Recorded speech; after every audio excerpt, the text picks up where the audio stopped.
በአመለካከታችን በሃይማኖታችን በመልካችን አሁን ደግሞ እድሜ ለቴክኖሎጂ አሻራችሁ ሁሉ አይገናኝም ማለት ነው። አንድ ነገር ለዚህ ይመስል የሚያደርጉ ብዙ ናቸውና ይሄን ሁሉ ልዩነት ሰው አንድ የሚያደርግ እንደ አይነት ነገሮች ካልተገኙ ክፍተቱ እየሰፋ ከሄደ ቅድም ትዕግስት እንዳለችው የት ነው ያለው አንተ እኔም እንዳልመጣ የት እንዳለው አላውቅም አንተም እንዳየት እንዳታውቅም መጠፋፋት ይመጣል ያምናለሁና እንደ አይነት መድረኮች እኔ እንደ ፓስተሮቻችን ሸሆቻችን ቄሶቻችን ፖለቲከኞቻችን ቢገኙ ምናምን እውነቴን ነው የምላችሁ የጋራ ትንፋሽ እንድንተነፍስ ማለት ነው የጋራ ሀሳብ እንዲኖረን ለማምለኩ መስጊድና ቤተክርስቲያን አንድ እግዚአብሔር ይመስገን ለሌላው ደግሞ ለፖለቲካው ፓርላማው ለሁሉ ይሄ የጋራ የምንለው ነገር አይኖረንም በሌላ በኩል ደግሞ እንደው ህዝብ የሚፈልገው ነው የምንናገረው ህዝብ የሚለውጠው ነው ምን ይሄ ቆም ብለን እናስብበት ይገባል ብዙ ጊዜ አሁን የሚቆረቁሩ ነገሮች ብዙ ጊዜ እኔ ታዘባለሁ ምንድነው የሚቆረቁሩ ነገሮች ብዙ ጊዜ በቤተክርስቲያን ባህታውያን ሰባኪዎች ታውቃላችሁ ብዙ ጊዜ ባህታውያን ስብከት የሚጀምሩ ከቡናና ከምጽአት ብዙ ሰባኪያን ቡና ተጠጡ አው ቡና መጠጣት ኃጢአት ስለሆነ ብቻ አይደለም ምንም እውቀት አይጠይቅም ሰው ስለ ቡና ለመስጠት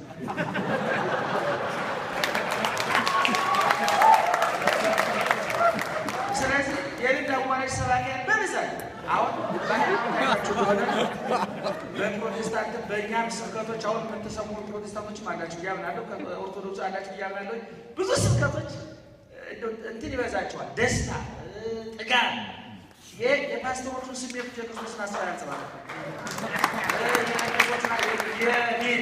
የሰባኪውን ሀሳብ እንጂ የክርስቶስን ሀሳብ አያንጸባርቅም እና እንዲህ አይነት የጋራ መድረኮች ቢኖሩ ነው አንዳንድ ጊዜ እና በሌላ በኩል ደግሞ እንደው ለነፈቃዱ እንደው ለልመና የማቀርበው እንደው በወር አንድ ጊዜ እንደነጋሽ ያለ መለኮት እንደነጋሽ አያለ ሙላት እንዲህ አይነት እንደው ቢያወሩ የማያልቅባቸው አንዳንድ ጊዜ ሰው አስመጭና ላኪ ነው ብያምናለሁ አሁን እንደነጋሽ አያለ አስመጭና ላኪ መኪና አላቸው ሄዳቸው አላውቅም ግን በዚህ የገባው በዚህ ያወጣል አይታችሁ ጥሩ አንባቢ በጆሮ አስገብቶ ባፉ የሚያስወጣል ብዙ ሲያወሩ ቢያወሩ የማንፈልጋቸው ምን አይነት ሰዎች በጆሮአቸው ያልገባውን የሚያወሩ ሰዎች ናቸው መረጃ ያላቸው እና ይሄ በጣም ደስ ብሎኛል እህታችን ቅዳሜ ዕለት መታ ግጥሞቿን ስታነብልኝ ከግጥሞቿ ውስጥ ብዙ ነገር ታዝቤያለሁ ብዙ ነገር ተገንዝቤ በተለይ ባህል ምንድነው መቼም የብዙዎቻችን ብሶት ነው ብያምናለሁ እንደምታውቁት በአሁኑ ጊዜ እኛ ብቻ አይደለም አሁን በቀደም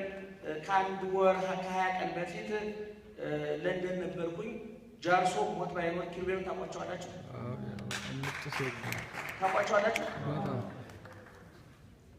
እሺ ዴቪድ ቤካም ታውቁታላችሁ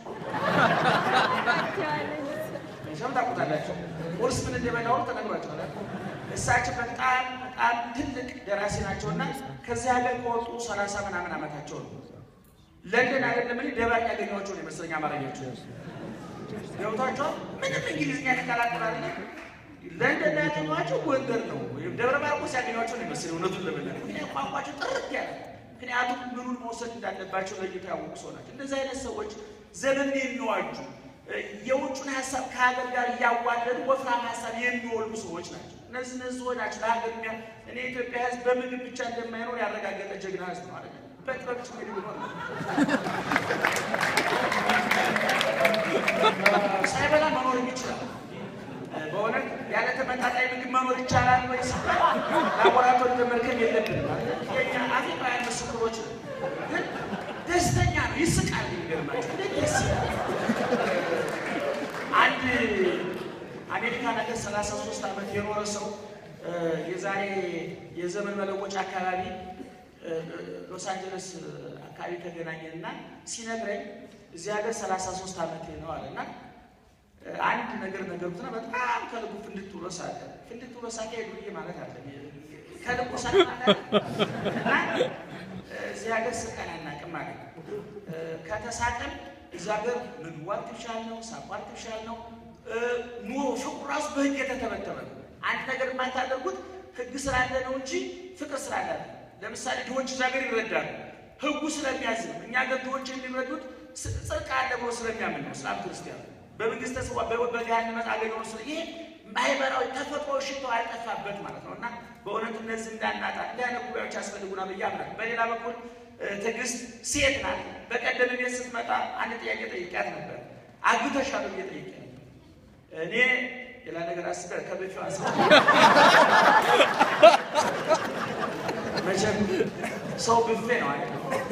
እንግዲህ ጠይም አለ፣ ቀይ አለ፣ ጥቁር አለ፣ ነጭ ወፍራም አለ፣ ቀጭን አለ፣ ረጅም። ከዛ ውስጥ መርጦ ከብፌው ላይ የድርሻውን አነሳ ማለት አንድ ሰው ምን ማለት ነው? አግብቷል ማለት ነው አይደል? አንዳንድ ስግብግቦች ግን መልሰው ብፌ የሚያነሱ አሉ። እነሱን ያስታግስል። መልሰው ብፌ ከሚያነሱት ይሰውረን እና ለምን የጠየቋት የብዙ ሴቶች ታውቃላችሁ፣ ትዳር ነው፣ ሽሮና በርበሬ ነው። በነገራችን ላይ በቀደም ስለ በርበሬ ሲነግሩኝ ከበርበሬው ቋቋ ያቃጥላል። በርበሬው ያሰባል ጨይሮስ ጨጓራ ይላጣል። እህታችን ብዙ ከቅባት ያለፈ ከሽቶ ያለፈ ከውበት ያለፈ ብዙ ሴቶች ይታማሉ። ለውበታቸው ይጨነቁ። ውበት መልካም ነው፣ የዓይን ምግብ ነው። ግን ሰው በዓይን ብቻ ይኖራሉ። አሁን እህታችን ቅድም አይናቸው ጨፍሩልኝ ስትል እኔን ያካትታሉ ብዬ ነበር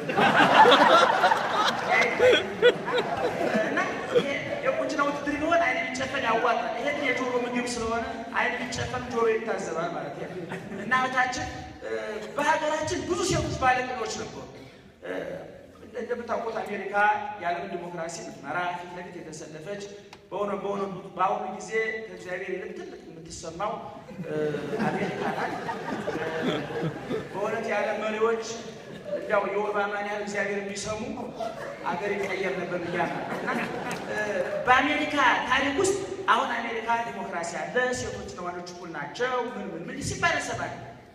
44 በአሜሪካ ከጆርጅ ዋሽንግተን ጀምሮ እስከ ኦባማ ድረስ 44 ፕሬዚዳንቶች ናቸው። 44 ሁሉ የሴት እኩልነት በሚታወጅበት አንድም ሴት ፕሬዚዳንት ውሸት ሆኖ የምታውቁት ማለት ነው። ተፈጥሮን ጋር መታገል እንደማይችል አሁን በአሜሪካ ውስጥ 44 እኛ ግን በዚህ እንኳን ባለፉት 100 ዓመታት ንግስት ዞሮቹ የሴት መሪ ነበር። እንበልጣቸዋለን ማለት ነው። ጥቅስ